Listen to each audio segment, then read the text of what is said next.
keeps it from just going the plunk is the tick, tick. So what if instead of using some sort of actuating flip clock kind of thing, you actually had it just the magnetic slowdown force, ideally, you know? So it mean kind of in the sense that a is it like a sports watch uses the quartz to control the rate of time movement. You could use that magnetic resistance as the same thing. I still think the magnet you can do a really long way. You can like section of copper and you cut them into short and long and then put on a clip. One big one. So it's slow between the copper part and then you can see it fall and drop to the copper. You can calibrate it so that it's seconds.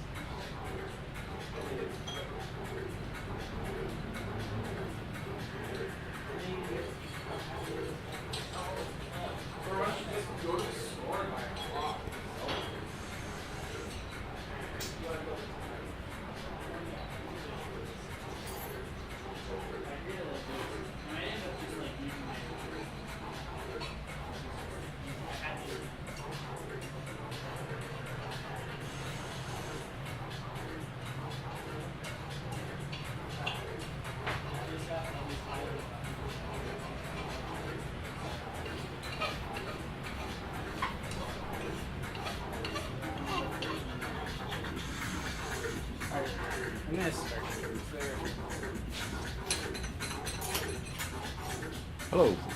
Hi. What are you going to do? So who are you? I am Sam Cronick. I'm a student here studying architecture and visual arts. What do you want to know? I want to know what the MITERS is. What kind of place is this?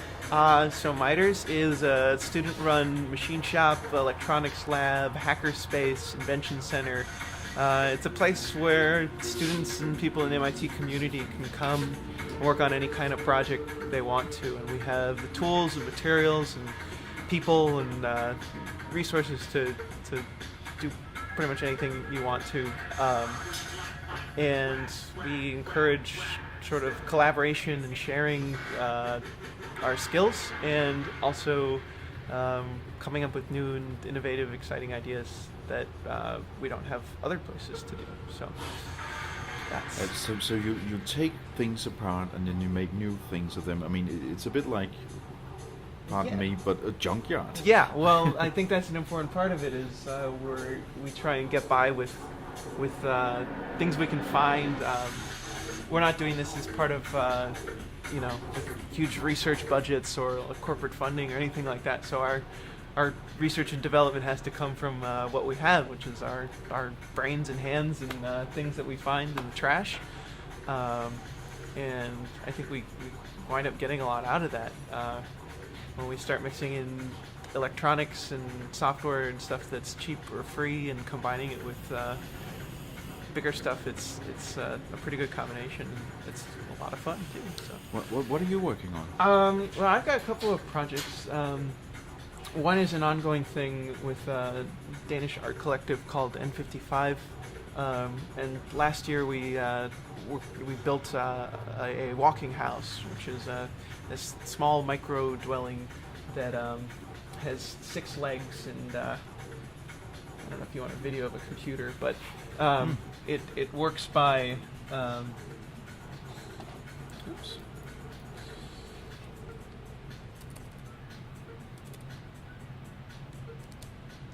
Picture of it. Yeah, there it is. Oh, yeah. So you can see it's got these legs here that are powered by linear actuators. One of them is kind of fun to look at. So it's a big motor that extends when you give it power. And so I'm working on developing the software and electronics that control these guys to coordinate their motions and make something walk. So got a little piece of software that just simulates one of the legs right now. that allows you to see kind of how it moves. It gives me some feedback about what it's doing. You know, I mean, this is control stuff that I guess a lot of the things we interact with runs off of, but I have to develop it from the ground up. So, yeah, a little bit of robotics, a little bit of art, a little bit of architecture, kind of the stuff that I'm into. But you're actually doing it here as sort of a hobby project? Yeah, I mean, I worked in Copenhagen with them a couple summers ago, and we didn't even know how we were going to continue working or whatever, but you know, I kind of realized, well, I don't need to be there to be developing the software. I don't need to have access to all that things. I can simulate it, and I can work on that wherever. And so we send files back and forth, and I'll be going there to actually install it and see it work. But a lot of this development can happen here. So, and this place is a good supportive environment for that because.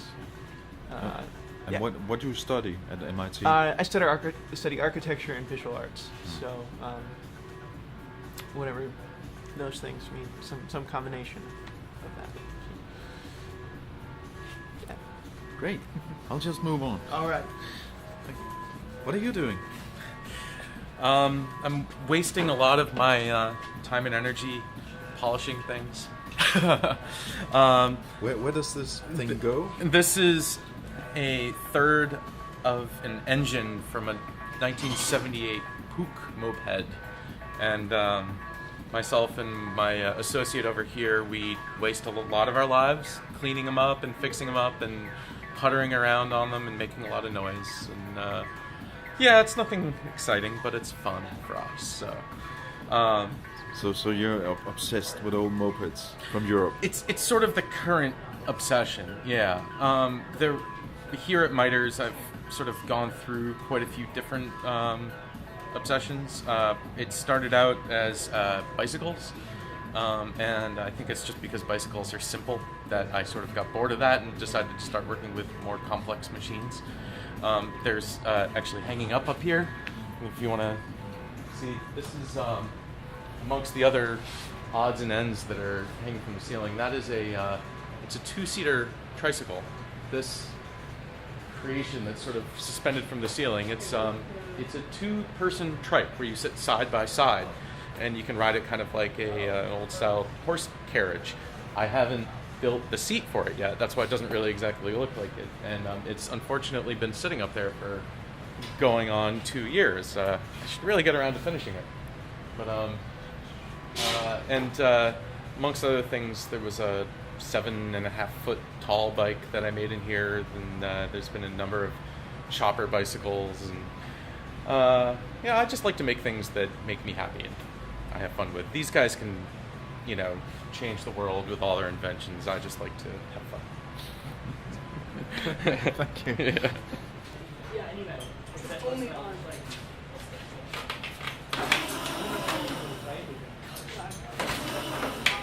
Am I good?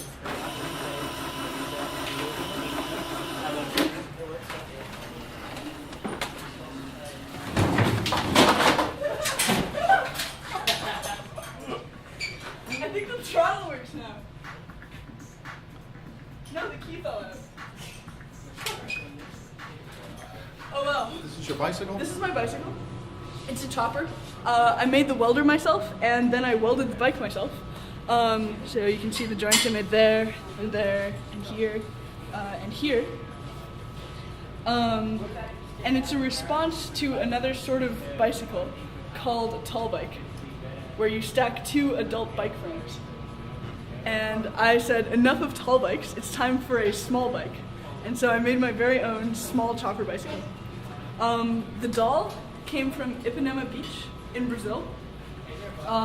So I call her the girl from Ipanema. And then I added streamers, which you can see here, and my very own horn. Nice. Yeah, it's a lot of fun. What is your name? My name's Star Simpson. And what do you study at MIT? I'm an electrical engineer. Okay. So I've made a bunch of circuit projects. I like to play with electricity, and that's how I found the MIT Electronic Research Society. I have to ask you, are you the only girl here? No, not by No. a long shot. Oh, okay. Some other total rock stars who like to work here include my good friend Amy Kian, Amy Q we call her. She is just outstanding as a mechanical engineer. Like, I love learning from her. Let's see, tonight it doesn't look like there's any other ladies hanging out. Karen Welling, also a really outstanding mechanical engineer. Hey guys. Hey. How's it going? Good. Hey Ted. How's it going, sir? Going Are you on good. TV? Not right this second. You should go build stuff. I'm not even the first woman to have been president of the club. Before me, there was. You're the another president woman. of the MITERS? Not this year, No. but I've been president before. You can only hold office once. Ah, okay. And I forget her name right now, but I'm not even. Anyway, you should go and find your goggles. Okay. Okay. Will do. So these are my glasses. It's a power supply there, a speaker, and the circuitry that makes it run. It's missing the microcontroller right now. The point is that it makes a really loud click, like a sound, very loud, so I can teach myself to echolocate, or so that I can see with my ears. So it's like a dolphin, or? Blind human beings are quite capable of doing this. I can repeat that if you like. Blind human beings. Could you move over here? Definitely. It's a very noisy place. This. Yeah. So like a dolphin. There's like dolphins do this, bats do this at much higher frequencies, and a number of people, especially people who aren't able to see, have mastered this, and I want to learn how to do it myself. But can you actually do it now? I know it doesn't so- make any sounds right now, but I took the microcontroller off, and I need a bit more practice. is it like being blind and Well, I'm trying to use my ears rather than my eyes to see the shape of the room I'm in, right? So if you say like with your mouth, you can hear the reflection off of the walls and off of the room already. So you just sort of train to connect those sounds to what you're looking at or what you would be seeing if you were seeing with your eyes. I guess Will you ride that's your- how I'd explain it. will you ride your bike with these on? This is you might call this like a training, like a simulator sort of. Okay. This is for me to learn, for me to practice. Okay. Once I get good, we'll see. We'll see how far I can go. Great. You just plug it in like that.